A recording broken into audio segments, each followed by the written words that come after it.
लीजिए सुनिए जयशंकर प्रसाद की लिखी कहानी स्वर्ग के खंडहर में। वाचन समीर गोस्वामी का है। वन्य कुसुमों की झालरें सुख शीतल पवन से विकंपित होकर चारों ओर झूल रही थी। छोटे छोटे झरनों की कुल्लियाएं कतराती हुई बह रही थीं। लता वितानों से ढकी हुई प्राकृतिक गुफाएं शिल्प रचनापूर्ण सुंदर प्रकोष्ठ बनाती, जिनमें पागल कर देने वाली सुगंध की लहरें नृत्य करती थी। स्थान स्थान पर कुंजों और पुष्पशैयाओं का समारोह, छोटे छोटे विश्राम गृह, पान पात्रों से सुगंधित मदिरा, भांति भांति के सुस्वादु फल फूल वाले वृक्षों के झुरमुट, दूध और मधु की नहरों के किनारे गुलाबी बादलों का क्षणिक विश्राम, चांदनी का निभ्रंत रंगमंच, पुलकित वृक्ष फूलों पर मधुमक्खियों की भन्नाहट, रह रहकर पक्षियों की हृदय में चुभने वाली तान, मणिदीपों पर लटकती हुई मुकुलित मालाएं, तिस पर सौंदर्य की छटी हुई जोड़ों रूपवान बालक और बालिकाओं का हृदयहारी हास विलास, संगीत की अबाध गति में छोटी छोटी नावों पर उनका जलविलास। किसकी आंखें ये देखकर भी नशे में न हो जाएंगी, हृदय पागल, इंद्रियां विकल न हो रहेंगी। यही तो स्वर्ग है। झरने के तट पर बैठे हुए एक बालक ने बालिका से कहा, मैं भूल भूल जाता हूं मीना। हां मीना, मैं तुम्हें मीना नाम से कब तक पुकारूं?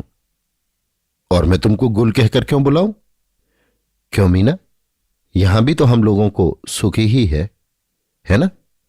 आहा, क्या ही सुंदर स्थान है। हम लोग जैसे एक स्वप्न देख रहे हैं। कहीं दूसरी जगह न भेजे जाए तो क्या ही अच्छा हो। नहीं गुल, मुझे पूर्व स्मृति विकल कर देती है।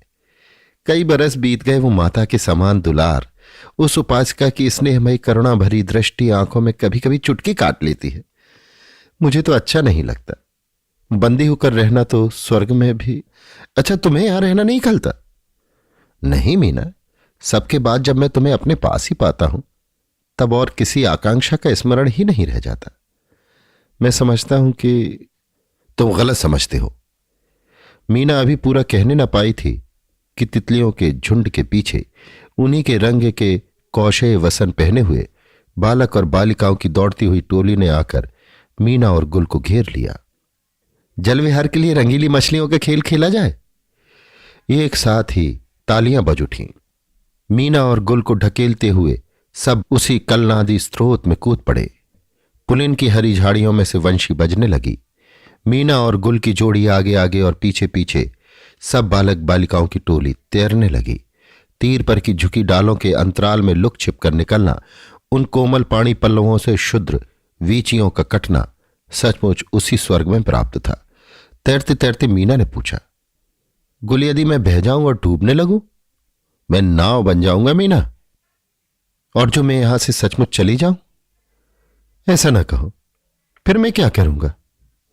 क्यों, क्या तुम मेरे साथ न चलोगे? इतने में एक दूसरी सुंदरी जो पास थी बोली, कहां चलोगे गुल? मैं भी चलूंगी उसी कुंज में। अरे देखो, वो कैसा हरा भरा अंधकार है। गुल उसी ओर लक्ष्य करके संतरण करने लगा।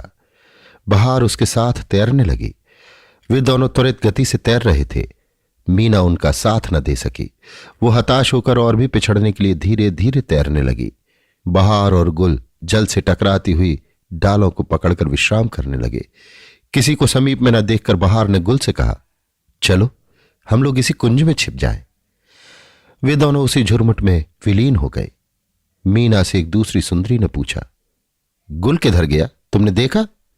मीना जानकर भी अनजान बन गई। वो दूसरे किनारे की ओर लौटती हुई बोली, मैं नहीं जानती।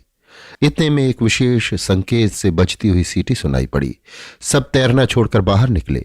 हरा वस्त्र पहने हुए एक गंभीर मनुष्य के साथ एक युवक दिखाई पड़ा। युवक की आंखें नशे में रंगीली हो रही थी, पैर लड़खड़ा रहे थे। सबने उस प्रौढ़ को देखते ही सिर झुका लिया। वे बोल उठे, महापुरुष, क्या कोई हमारा अतिथि आया है? हां, ये युवक स्वर्ग देखने की इच्छा रखता है, हरे वस्त्र वाले प्रौढ़ ने कहा। सबने सिर झुका लिया। फिर एक बार निर्निमेष दृष्टि से मीना की ओर देखा। वो पहाड़ी दुर्ग का भयानक शेख था। सचमुच उसे एक आत्मविस्मृति हो चली। उसने देखा उसकी कल्पना सत्य में परिणित हो रही है। मीना, आह, कितना सरल और निर्दोष सौंदर्य है। मेरे स्वर्ग की सारी माधुरी उसकी भीगी हुई एक लट के बल खाने में बंधी हुई छटपटा रही है। उसने पुकारा, मीना। मीना पास आकर खड़ी हो गई और सब उस युवक को घेर कर एक ओर चल पड़े। केवल मीना शेख के पास रह गई। शेख ने कहा, मीना, तुम मेरे स्वर्ग की रत्न हो। मीना कांप रही थी। शेख ने उसका ललाट चूम लिया और कहा, देखो, तुम किसी भी अतिथि की सेवा करने न जाना। तुम केवल उस द्राक्षा मंडप में बैठकर कभी कभी गा लिया करो। बैठो, मुझे भी अपना गीत सुना दो। मीना गाने लगी। उस गीत का तात्पर्य था, मैं एक भटकी हुई चुलबुल हूं।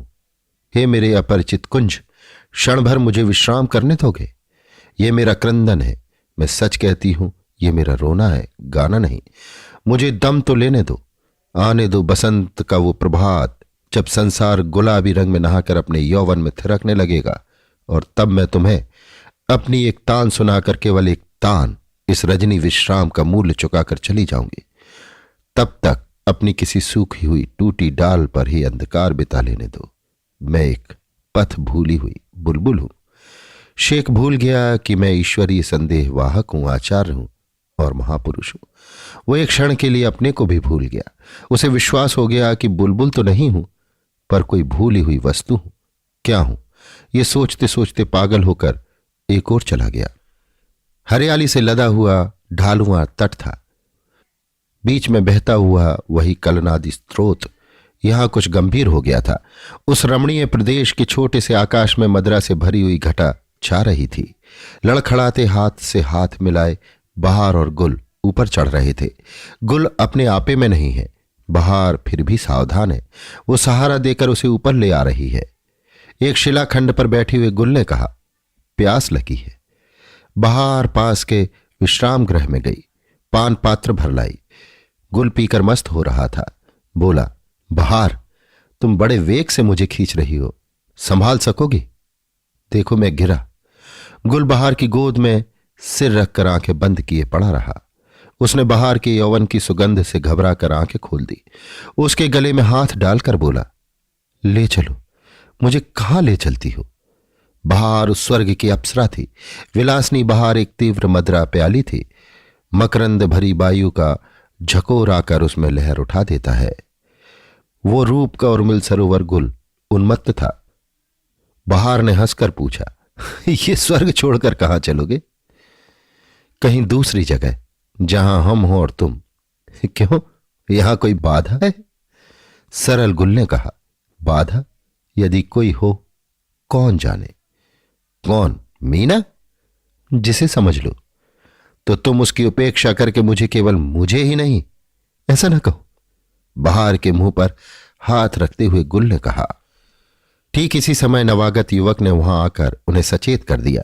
बहार ने उठकर उसका स्वागत किया। गुल ने अपनी लाल लाल आंखों से उसको देखा। वो उठ न सका, केवल मद भरी अंगड़ाई ले रहा था। बहार ने युवक से आज्ञा लेकर प्रस्थान किया। युवक गुल के समीप आकर बैठ गया और उसे गंभीर दृष्टि से देखने लगा। गुल ने अभ्यास के अनुसार कहा, स्वागत अतिथि। तुम देवकुमार? आह, तुमको कितना खोजा मैंने। देवकुमार? कौन देवकुमार? हाँ, स्मरण होता है, पर वो विशैली पृथ्वी की बात क्यों स्मरण दिलाते हो? तुम मृत्युलोक के प्राणी, भूल जाओ उस निराशा और अभावों की सृष्टि को। देखो आनंद निकेतन, स्वर्ग का सौंदर्य। देवकुमार? देवकुमार तुमको भूल गया। तुम भीमपाल के वंशधर हो। तुम यहां बंदी हो, मूर्ख हो तुम।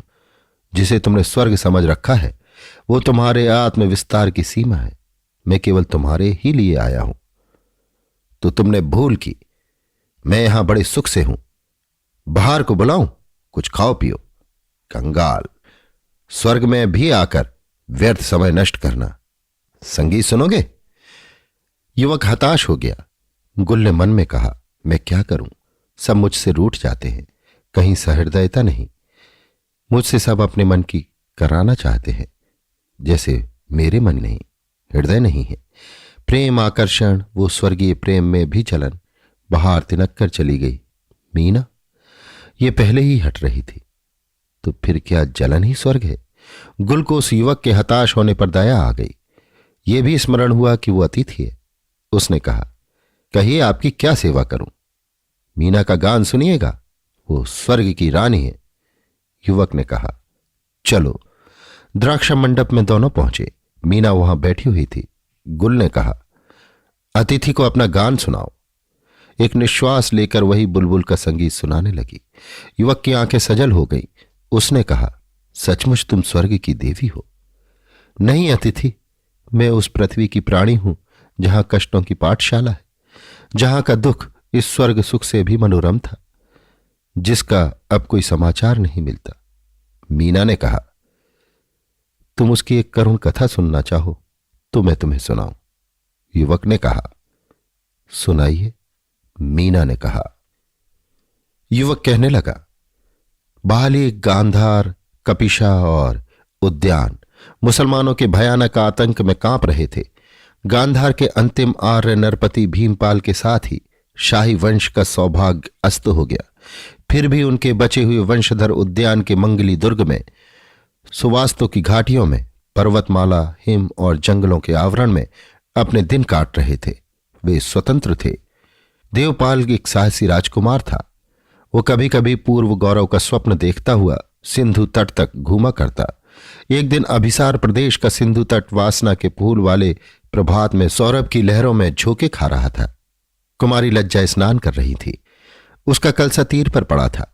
देवपाल भी कई बार पहले की तरह आज फिर साहस भरे नेत्रों से उसे देख रहा था। उसकी चंचलता इतने से ही न रुकी। वो बोल उठा, उषा के इस शांत आलोक में किसी मधुर कामना से ये भिखारी हृदय हंस रहा था। और मानस नंदिनी, तुम इठलाती हुई वहां चली हो। वाह रे तुम्हारा इतराना। इसीलिए तो जब कोई स्नान करके तुम्हारी लहर की तरह तरल और आदर वस्त्र ओढ़कर तुम्हारे पथरीले पुलिन में फिसलता हुआ चढ़ने लगता है, तब तुम्हारी लहरों में आंसुओं की झालने लटकने लगती हैं। परंतु मुझ पर दया नहीं, ये भी कोई बात है? तो फिर मैं क्या करूं? उसी क्षण की, उसी कण की, सिंधु से, बादलों से, अंतरिक्ष और हिमालय से टहलकर लौट आने की प्रतिज्ञा करूं? और इतना भी न कहोगे कि कब तक? बलिहारी। कुमारी लज्जा भीरू थी। वो हृदय के स्पंदनों से अभिभूत हो रही थी। शुद्र बीचियों के सदृश कांपने लगी। वो अपना कलसा भी न भर सकी और चल पड़ी। हृदय में गुदगुदी के धक्के लग रहे थे। उसके भी यौवन काल के स्वर्गीय दिवस थे। फिसल पड़ी। धृष्ट युवक ने उसे संभालकर अंक में ले लिया। कुछ दिन स्वर्गीय स्वप्न चला। चलते हुए प्रभात के समान तारा देवी ने वो स्वप्न भंग कर दिया। तारा अधिक रूपशालिनी, कश्मीर की रूप माधुरी थी। देवपाल को कश्मीर से सहायता की भी आशा थी। हतभाग्नि लज्जा ने कुमार सुदान की तपोभूमि में अशोक निर्मित विहार में शरण ली। वो उपासिका भिक्षुणी जो कहो बन गई। गौतम की गंभीर प्रतिमा के चरण तल में बैठकर उसने निश्चय किया, सब दुख है, सब क्षणिक है, सब अनित्य है। सुवास्तु का पुण्य सलिल उस व्यथित हृदय की मलिनता को धोने लगा। वो एक प्रकार से रोग मुक्त हो रही थी। एक सुनसान रात्रि थी। स्थविर धर्म भिक्षु थे नहीं। सहसा कपाट पर आघात होने लगा और खोलो खोलो का शब्द सुनाई पड़ा। बिहार में अकेली लज्जा ही थी। साहस करके बोली, कौन है? पथिक हूं, आश्रय चाहिए। उत्तर मिला। तुषारावृत अंधेरा पथ था। हिम गिर रहा था। तारों का पता नहीं। भयानक शीत और निर्जन निशित। भला ऐसे समय में कौन पथ पर चलेगा? वातायन का पर्दा हटाने पर भी उपासिका लज्जा झांक कर न देख सकी कि कौन है। उसने अपनी कुभावनाओं से डरकर पूछा, आप लोग कौन हैं? आहा, तुम उपासिका हो। तुम्हारे हृदय में तो अधिक दया होनी चाहिए। भगवान की प्रतिमा की छाया में दो अनाथों को आश्रय मिलने का पुण्य दे। लज्जा ने अर्गला खोल दी। उसने आश्चर्य से देखा, एक पुरुष अपने बड़े लबादे में 8-9 बरस के बालक और बालिका को लिए भीतर आकर गिर पड़ा। तीनों मुमूर्ष हो रहे थे।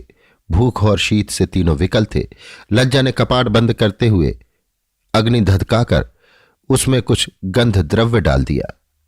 एक बार द्वार खुलने पर जो शीतल पवन का झोंका घुस आया था, वो निर्बल हो चला। अतिथि सत्कार हो जाने पर लज्जा ने उसका परिचय पूछा। आगंतुक ने कहा, मंगली दुर्ग के अधिपति देवपाल का मैं भृत्य हूं। जगतदाहक चंगेज खां ने समस्त गांधार प्रदेश को जलाकर लूटपाट कर उजाड़ दिया और कल ही इस उद्यान के मंगली दुर्ग पर भी उन लोगों का अधिकार हो गया। देवपाल बंदी हुए, उनकी पत्नी तारा देवी ने आत्महत्या की।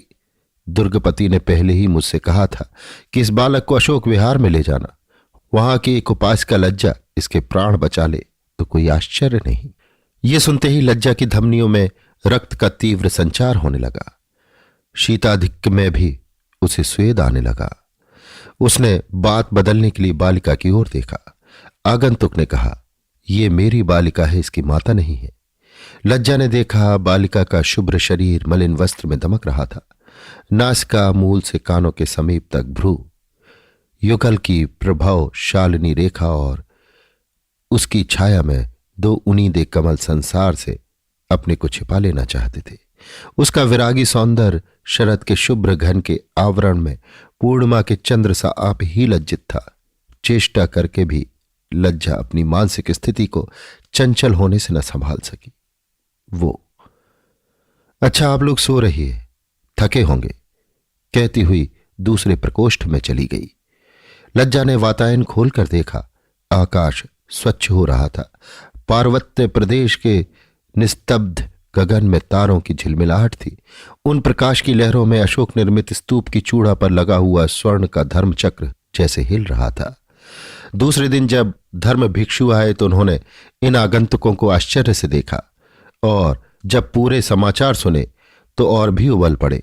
उन्होंने कहा, राजकुटुंब को यहां रखकर क्या इस विहार और स्तूप को भी तुम ध्वस्त कराना चाहती हो? लज्जा, तुमने ये किस प्रलोभन से किया? चंगेज खां बौद्ध है, संघ उसका विरोध क्यों करे? स्थविर, किसी को आश्रय देना क्या गौतम के धर्म के विरुद्ध है? मैं स्पष्ट कह देना चाहती हूं कि देवपाल ने मेरे साथ बड़ा अन्याय किया, फिर भी मुझ पर उसका विश्वास था। क्यों था मैं स्वयं नहीं जान सकी।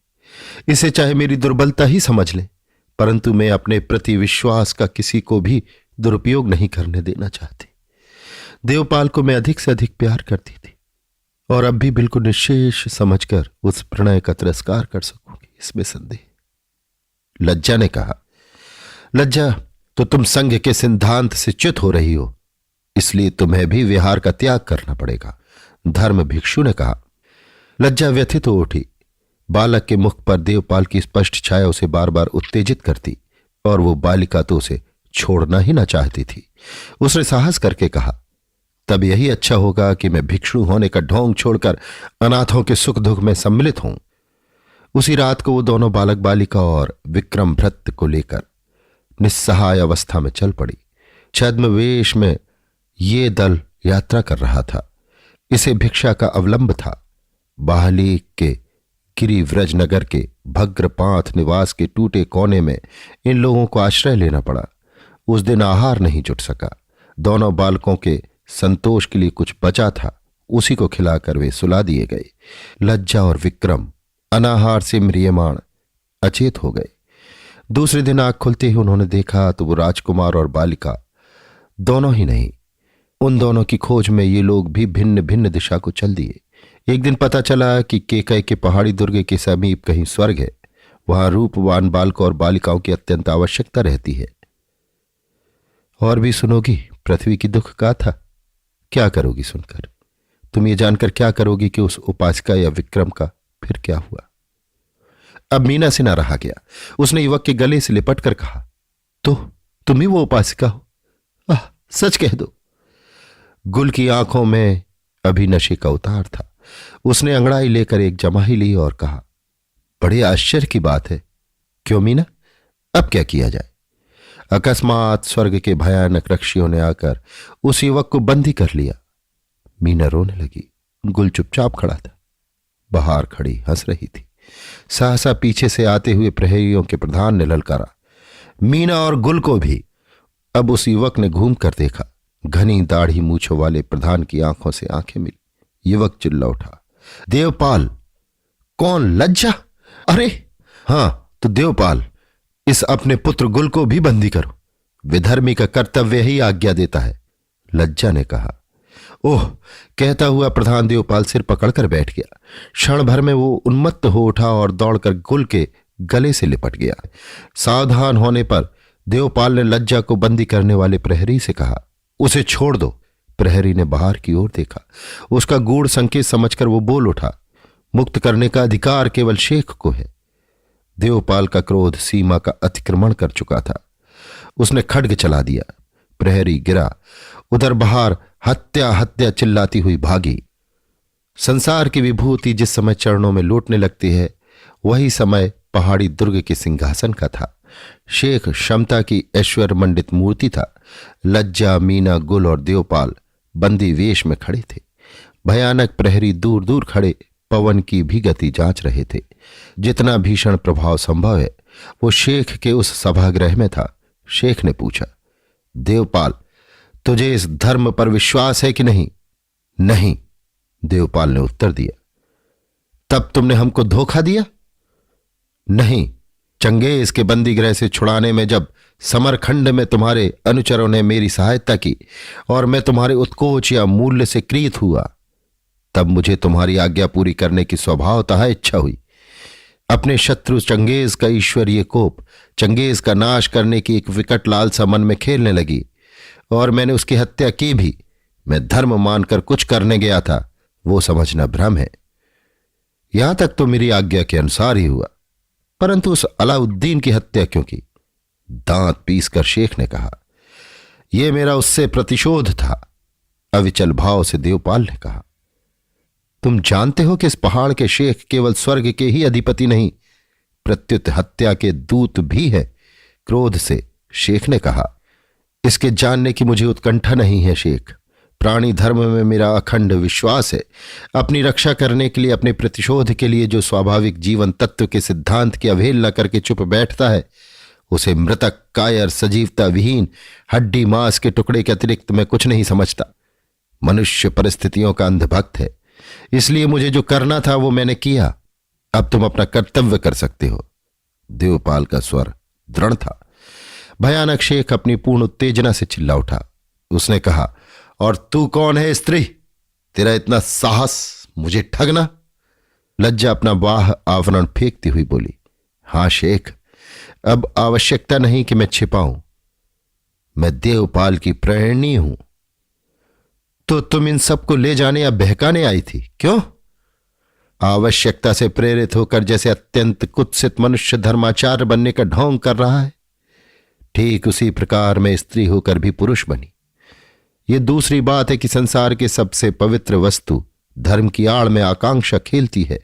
तुम्हारे पास साधन है, मेरे पास नहीं, अन्यथा मेरी आवश्यकता किसी से कम न थी।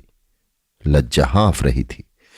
शेख ने देखा वो द्रप्त सौंदर्य, यौवन के ढलने में भी एक तीव्र प्रवाह था, जैसे चांदनी रात में पहाड़ से झरना गिर रहा हो। एक क्षण के लिए उसकी समस्त उत्तेजना पालतू पशु के समान सौम्य हो गई। उसने कहा, तुम ठीक मेरे स्वर्ग की रानी होने के योग्य हो। यदि मेरे मत में तुम्हारा विश्वास हो तो मैं तुम्हें मुक्त कर सकता हूं। बोलो। स्वर्ग? इस पृथ्वी को स्वर्ग की आवश्यकता क्या है शेख? नाना, इस पृथ्वी को स्वर्ग के ठेकेदारों से बचाना होगा। पृथ्वी का गौरव स्वर्ग बन जाने से नष्ट हो जाएगा। इसकी स्वाभाविकता साधारण स्थिति में ही रह सकती है। पृथ्वी को केवल वसुंधरा होकर मानव जाति के लिए जीने दो। अपनी आकांक्षा के कल्पित स्वर्ग के लिए, शुद्र स्वार्थ के लिए इस महती को, इस धरती को नरक न बनाओ, जिसमें देवता बनने के प्रलोभन में पड़कर मनुष्य राक्षस न बन जाए शेख। लज्जा ने कहा। शेख पत्थर भरे बादलों के समान कड़कड़ा उठा। उसने कहा, ले जाओ इन दोनों बंदी को, मैं फिर विचार करूंगा। और गुल, तुम लोगों का यह पहला अपराध है, क्षमा करता हूं। सुनती हो मीना, जाओ अपने कुंज में भागो, इन दोनों को भूल जाओ। बहार ने एक दिन गुल से कहा, चलो द्राक्षा मंडप में संगीत का आनंद लिया जाए। दोनों स्वर्गीय मथुरा में झूम रहे थे। मीना वहां अकेली बैठी उदासी में गा रही थी। वही स्वर्ग तो नरक है जहां प्रियजन से विच्छेद है। वही रात प्रलय की है जिसकी कालिमा में विरह का संयोग है। वो यौवन निष्फल है जिसका हृदयवान उपासक नहीं। वो मदरा हलाहल है, पाप है जो उन मधुर अधरों को उच्छिष्ट नहीं। वो प्रणय विषाक्त छुरी है जिसमें कपट है। इसलिए हे जीवन, तू स्वप्न न देख, विस्मृति की निद्रा में सो जा। सुषुप्ति आदि आनंद नहीं, तो दुखों का अभाव तो है। इस जागरण से, इस आकांक्षा और अभाव के जागरण से वो निद्रवद्ध सोना कहाँ अच्छा है मेरे जीवन। बाहर का साहस ना हुआ कि वो मंडप में पैर धरे, पर गुल वो तो जैसे मूक था। एक भूल, अपराध और मनोवेदना के निंजन कानन में भटक रहा था। यद्यपि उसके चरण निश्चल थे। इतने में हलचल मच गई, चारों ओर दौड़ धूप होने लगी। मालूम हुआ स्वर्ग पर तातार के खान की चढ़ाई है। बरसों घिरे रहने से स्वर्ग की विभूति निश्शेष हो गई थी। स्वर्गीय जीव अनाहार से तड़प रहे थे। तब भी मीना को आहार मिलता। आज शेख सामने बैठा था। उसकी प्याली में मदिरा की कुछ अंतिम बूंदें थीं। जलन की तीव्र पीड़ा से व्याकुल और आहत बाहर उधर तड़प रही थी। आज बंदी भी मुक्त कर दिए गए थे। स्वर्ग के विस्तृत प्रांगण में बंदियों के दम तोड़ने की कातर ध्वनि गूंज रही थी। शेख ने एक बार उन्हें हंसकर देखा, फिर मीना की ओर देखकर कहा, मीना, आज अंतिम दिन है। इस प्याली में अंतिम घूंटे हैं। मुझे अपने हाथ से पिला दोगे? बंदी हूं शेख, चाहे जो कहो।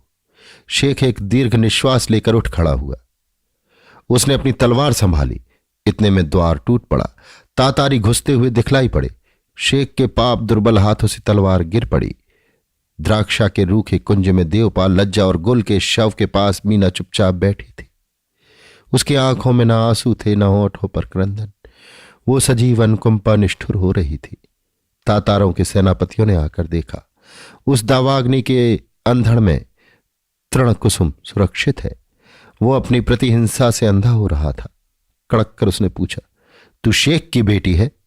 मीना ने जैसे मूर्छा से आंखें खोली। उसने विश्वास भरी वाणी से कहा, पिता, मैं तुम्हारी लीला हूं। सेनापति विक्रम को उस प्रांत का शासन मिला, पर मीना उन्हीं स्वर्ग के खंडहरों में उन्मुक्त घूमा करती।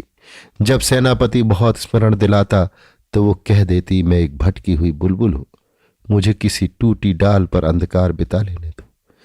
इस रजनी विश्राम का मूल्य अंतिम तान सुनाकर जाऊंगी। मालूम नहीं उसकी अंतिम तान किसी ने सुनी या नहीं। अभी आप सुन रहे थे जयशंकर प्रसाद की लिखी कहानी स्वर्ग के खंडहर में। वाचन समीर गोस्वामी का था।